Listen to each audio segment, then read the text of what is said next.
안녕하세요. 오늘 당신 세포 속 아주 특별한 존재에 대한 이야기를 좀 해볼까 합니다. 바로 미토콘드리아인데요.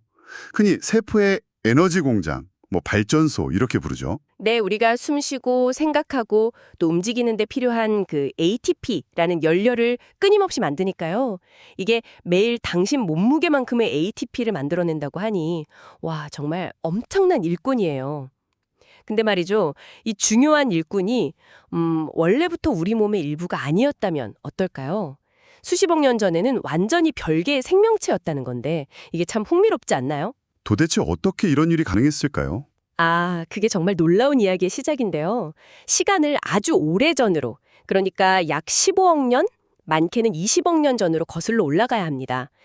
그 당시에 알파 프로테오박테리아라는 산소를 사용해서 에너지를 아주 효율적으로 만드는 그런 독립된 세균이 있었어요. 근데 이 세균이 어떤 다른 원시세포 안으로 어쩌다 들어갔는데 이게 잡아먹히는 대신에요. 아주 기묘한 동거를 시작하게 된 겁니다. 잡아먹힌 게 아니고요. 네, 그걸 바로 내공생, 엔도셈비에시스라고 부르는 거죠. 내공생. 들어본 것 같기도 하고요. 네, 일종의 상호 협력 조약 같은 거였어요. 세균 쪽에서는 자신의 강력한 에너지 생산 능력을 제공하고요. 숙주세포는 대신 안전한 환경이랑 영양분 같은 걸 제공한 거죠. 서로 윈윈이었군요. 그렇죠. 이 놀라운 협력 덕분에 훨씬 더 복잡한 구조의 세포, 그러니까 우리 몸세포처럼 핵막을 가진 진핵세포가 탄생할 수 있었던 겁니다. 이게 결국 인간을 포함한 모든 복잡한 생명체 진화에 아주 결정적인 도약이었죠.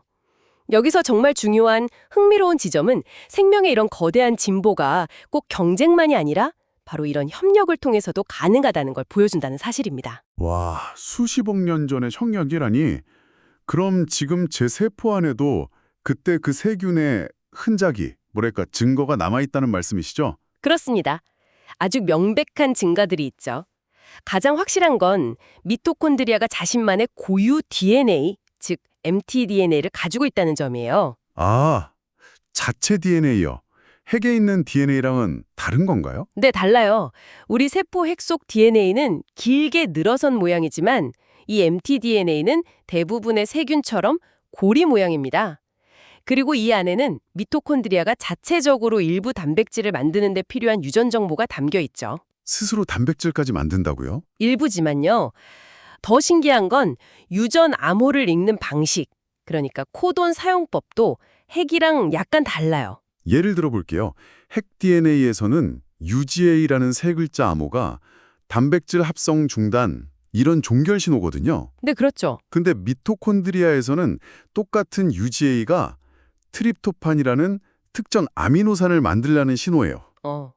같은 암호인데 뜻이 다르다고요? 네, 이런 사소해 보이는 차이가 바로 미토콘드리아가 수십억 년 전에 독립적인 생명체였고 그 시스템을 여전히 간직하고 있다는, 살아있는 언어학적 증거 같은 겁니다. 우와, 자체 DNA의 고유한 암호 체계까지. 정말 독자적인 세계네요. 혹시 또 다른 증거도 있나요? 이런 독립성을 보여주는? 미토콘드리아는 세포 전체가 분열할 때 그냥 같이 딱 나뉘는 게 아니에요. 세포의 에너지 상태나 필요에 따라서 스스로 자기 복제를 해서 숫자를 늘리거나 줄일 수 있습니다. 필요하면 더 만들고 아니면 줄이고 스스로 조절하는군요. 네, 맞아요. 마치 독립된 세균이 주변 환경에 맞춰서 스스로 번식하는 방식과 아주 유사하죠. 이것도 미토콘드리아가 우리 세포의 단순한 부속품이 아니라 여전히 어느 정도의 자율성을 가진 존재라는 걸 보여줍니다. 잠깐만요, 그러면. 이 중요한 미토콘드리아는 대체 누구한테서 물려받는 거예요? 아버지? 어머니? 아니면 양쪽 다? 그거 정말 중요한 질문인데요. 정답은 어머니입니다. 오직 어머니를 통해서만 전달돼요. 정말요? 아버지 쪽에서는 전혀 안 오고요? 네, 수정글 때 정자에 있던 미토콘드리아는 거의 대부분 분해되어서 사라집니다.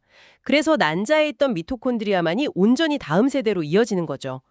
이 때문에 이론적으로 보면 지금 살아있는 모든 인류의 미토콘드리아는 모계 혈통을 쭉 따라 거슬러 올라가면 아주 먼 옛날 아프리카에 살았던 단 한 명의 여성 조상, 그 유명한 미토콘드리아 이브에게서 유래한다고 봅니다. 와, 그럼 지금 제 안의 미토콘드리아는 수십만 년 전 아프리카의 그분으로부터 온 고대 박테리아의 직계 후손인 셈이네요. 바로 그렇죠. 정말 경이로운 여정 아닌가요?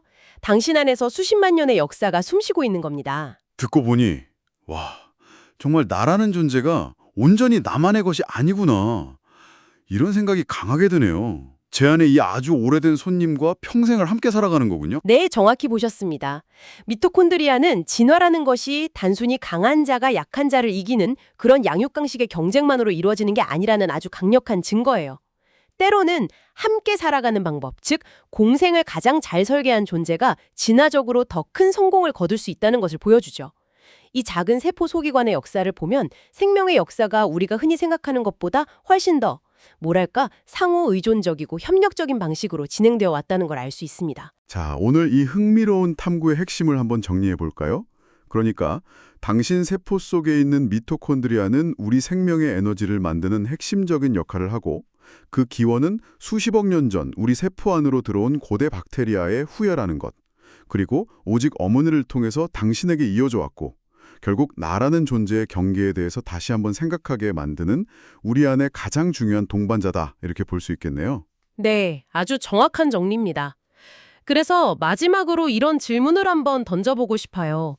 우리 몸의 가장 근원적인 세포 수준에서부터 이렇게 오래되고 깊은 공생의 역사가 새겨져 있다면 혹시 우리가 아직 제대로 인식하지 못하는 다른 형태의 협력이나 통합이 우리의 생명 현상, 더 나아가 우리 사회 전체를 조용히 하지만 근본적으로 만들어가고 있는 건 아닐까요? 이것은 우리가 너무나 당연하게 그어놓은 많은 경계들, 예를 들어 나와 남, 인간과 자연 같은 경계들에 대해서 다시 한번 질문하게 만드는 것 같습니다. 와, 정말 깊은 질문이네요. 생각해 볼 거리를 남겨주시는데요. 오늘 저희와 함께 이 심오한 이야기에 귀 기울여 주신 여러분, 감사합니다.